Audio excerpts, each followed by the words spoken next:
Well, good morning, degenerates. Well, guess what? It's time again for another deep dive into New World, and this time we're going way back to the beginning. It's rewind time. Always praying, never straying from the line. Staring at empty mirrors, looking for a sign. We're looking at that first video, that first dev diary that I just completely ignored.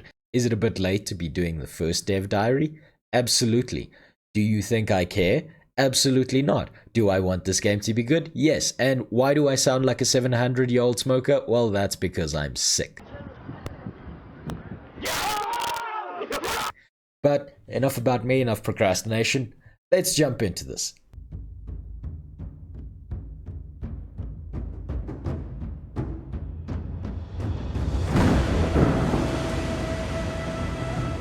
New World's an open-world MMO set in an alternate version of the 17th century. It takes place on an island we call Eternum.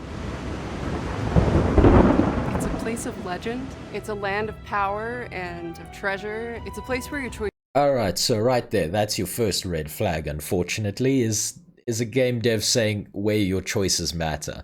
I think there hasn't been a video game released where that's been true. Your choices are on some kind of branched path. That's purely because that's how coding is done.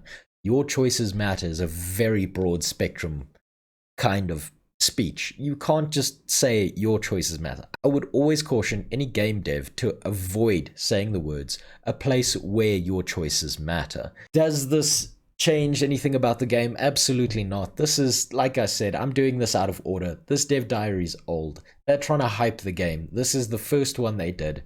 So it is forgivable, but please, in the future, any game devs who ever dig this up, I don't know why you would, never say the words where your choices matter unless it's ironically. Because good God, has that never been true. And we as video game players know that that's not really that true. But let's continue. You get to live a life that is full of danger and adventure on a supernatural continent that has only just been discovered.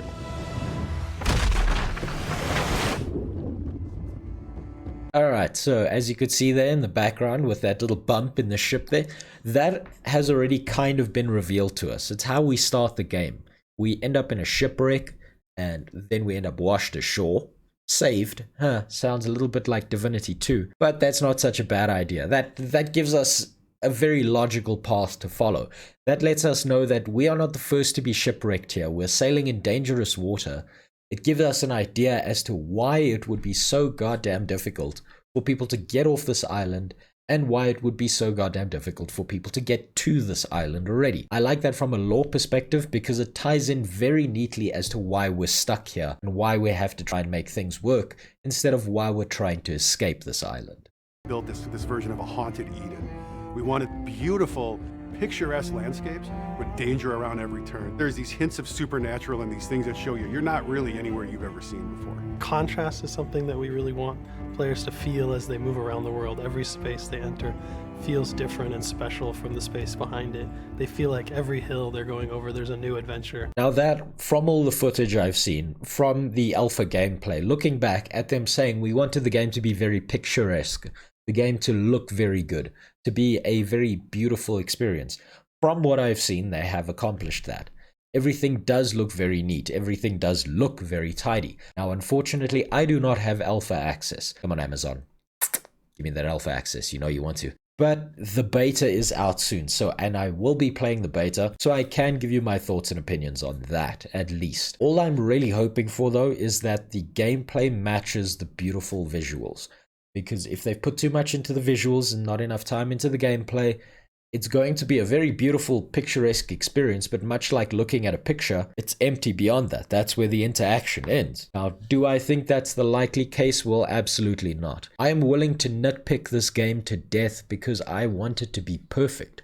I want this thing to be the absolute best experience it can be. Do I think it will be a good game on launch? Yes.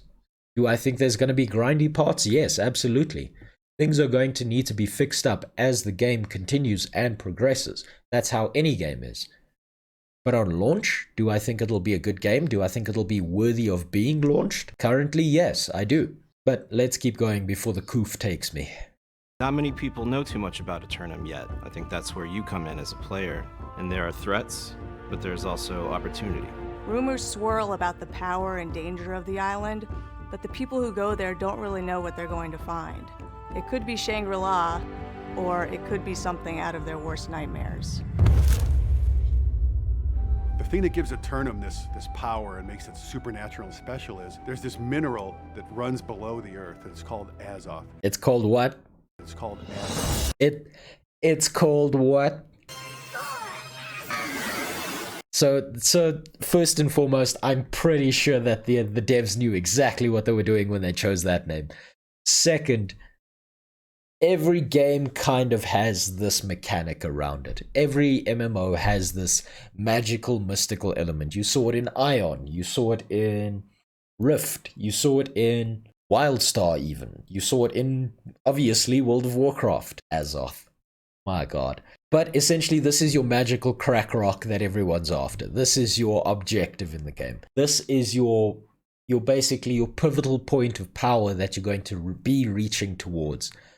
You're trying to gain control of so that you have power over others. I mean, I can't really say it's a bad idea to have that kind of system in the game because it's worked for every MMO before it. Even the ones that failed needed that system. So, I mean, I can't begrudge them for that. I think as long as the system that is behind Azeroth, definitely Azoth, is very well polished, as long as that mechanism of how it works is done in an incredible way, we will see people continually want to play this game, continually want to upgrade their character, continually seek out this magic crack rock that they're offering. And it's known to have magical properties. Azoth can amplify things. Azoth itself is not really a good or bad necessarily. It's just this pure, raw energy. Azoth has power to change things, It makes things more beautiful. and deadly. Azoth is different for everyone who sees it or knows about it. For some, it's the Fountain of Youth. For some, it's the Philosopher's Stone. For some, it's the living embodiment of God or the devil. But one thing's for sure is it gives you, the player, a lot of really interesting powers to play with. So, like I said, it's your magic crack rock. Get used to it. When players arrive in Eternum, they find evidence. Okay, so I just have to hit a quick pause here because you can see that this artist is working on Isabella, and we've kind of confirmed that this is Isabella at this point. Now, what's interesting mostly about this scene right here is that we've got Isabella with the red glowy eyes and Isabella without the glowy eyes. Now, I'm sure that someone else has discovered this. Basically, to me, this means that she is likely a story element within the game. This means that she is more than just some evil character. This means maybe we go delve into the past and we get to find out more about her. Maybe she's an ally for a little while before she gets corrupted by this power. Well, I guess we'll get to see, but from what I'm seeing right here, I believe this means that she's going to be an integral character in the game. Maybe she's just there for the introduction story. Maybe she's there throughout the entire playthrough. I guess we'll see. Of other civilizations having been trapped there throughout history. The whole world is open to you, and So just another quick pause here. I think that this is a very interesting thing to look at, is the way that the characters are walking. So is this a stealth mechanic that we've got going on? Or is this just generally you're wearing heavier equipment? Or is this the kind of stance you take when you are targeting someone, when you are ready to attack someone? So if you take a look at the way they walk right here, you'll see that he's walking very slowly. So is he, right? This is a very crouched, hunched position with a weapon out. Then here, he's walking very slowly. He's walking upright. Now, to me, this means that this is either a sneak mechanic, which I don't think it would be, purely because if you're sneaking, you're not going to hunch over just a little bit and then hop forward pretending no one can see you. I think this has something to do with the weapon you're wielding, and it's an indication of what combat stance you're taking. And for PvP players, this might mean giving a hint as to what to expect from your opponent, what kind of weapons they plan to use on you. If they're more upright, then maybe they're pulling out a musket. If they're more hunched over, well, maybe they're going to come at you with an axe like we see here. the The whole world is open to you, and you're only limited by your skill and the difficulty of the enemies that you run into. It's completely classless, so you choose how you want to play by choosing the equipment, and the weapons you choose also defines your play style. Now that is the fascinating part about this game. It's been discussed everywhere. I don't think there's a video that doesn't discuss this, is that we have a classless system. I think that's a brilliant idea because you are going to naturally progress towards a certain playstyle based on the way you build your character. You don't really have to go invest in a skill tree. You don't have to invest in these specific points. You take your character, you build around what you get, and then you advance from there. You make your character more impressive based on what skills you decide to train. I really like that idea. I think that's the right kind of natural progression we've been looking for in games. I just hope they avoid the Skyrim problem. Now, the Skyrim problem is always, I'm going to make myself a two-handed battle warrior, and then everyone ends up as a sneaking archer, just firing arrows from the darkness. And that's because it's an overpowered tactic. So I'm hoping that as they balance this game out, as they start to identify very OP builds that just take out everything else around it, they'll balance those abilities back incrementally, hopefully, so that they don't just nerf something into the dirt. And now there's something new that's OP that takes the spot of the power vacuum of the thing that was really powerful before that. But I do think this is a brilliant decision by New World to make a system that is very naturally progressed and works in favor of what you choose to do within the game, just passively, without you having to actively put thought into what you're doing. Find your play style. Players will have a lot of freedom to choose what they do and how they do it. One of the fundamental tenets of New World has always been autonomy, and that manifests in every single system in the game. The game adapts to the player and their play style. Want to become the best blacksmith or the best sword fighter? The progression system supports that. They just have to keep doing what they do best. There's multiple settlements all over the world, and the corruption is always this invasive, aggressive force that's constantly trying to push back, trying to drive players out. The corrupted have massive armies growing in the north, and some of their influences are beginning to trickle down to the south. So just to hit on the corrupted here, so this actually gives us a hint as to where we will be going for our high level gear. We will be heading towards the north. This means that the majority of the island that we occupy, at least in the beginning of the game, will be in the south, right?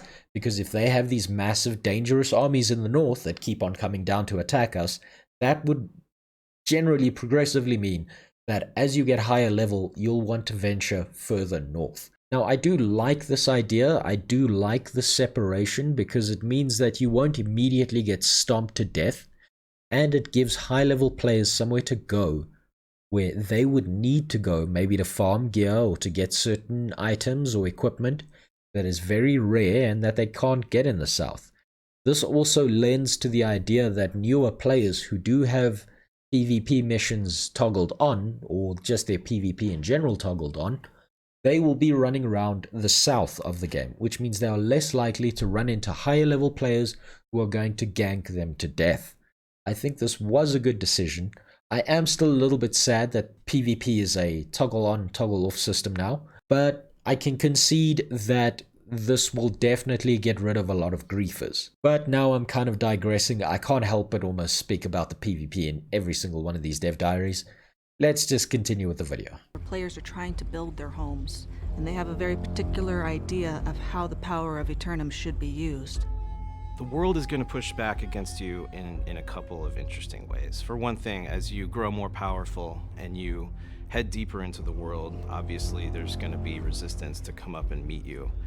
But one of the most exciting things about the game is that as you and other players begin to form settlements and you begin to push back the things in the woods, they'll come for you. So just a quick note on what he says there. We now understand what the invasion system is. When he says they will come for you, it's essentially that your settlement will continually be attacked or invaded both by PvP players and by PvE elements as you rank up your settlement. As your settlement gets higher in level, becomes more advanced, so do the enemies who come for you. Now, This is said in a very dramatic way, obviously, but the underlying message here is a very good system. There's a constant battle. There's something continually to do. It's a Sisyphean task of pushing the boulder up the hill, and if you stop, well, then the boulder's going to roll down the hill. I think this lends to longevity within the game, because instead of just ranking your settlement up to as high as possible and then blocking PvP elements from the game from taking over your settlement, you now have to also worry about the environment as well.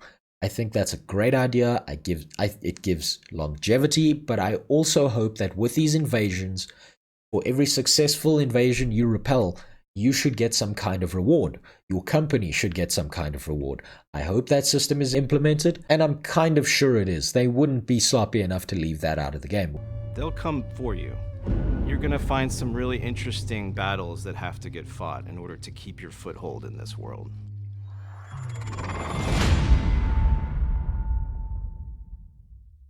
So that's the end of the dev diary. This right here is obviously a sales pitch. I'm not so sure about the pre-order thing. I don't think it's a good idea, but I have to say, full transparency, I am going to be playing the beta.